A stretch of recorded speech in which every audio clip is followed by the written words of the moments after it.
اللي يفارق يفارق، ما بقتش اخاف من فراق حد.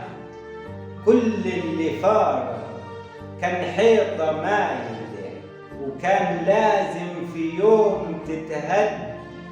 تعبت من نفاق البشر، وبدع الله عواصف الزمن تشتد، أو يرزقني بذو القرنين يجعل ما بيني وبين المنافقين سد. قدمت كل أيام الأسبوع، وفي النهاية ملقتش لحد.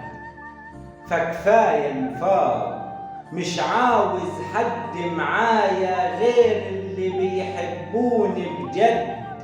وإن كان مفيش فيسعدني إن أعيش وحدي بدون دموع تحرق ورود الخد.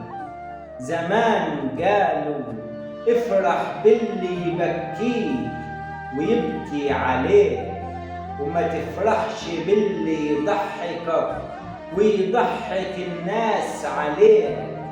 وانا بقول في زمننا هتقابل ناس يبكوك ويضحكوا الناس عليك.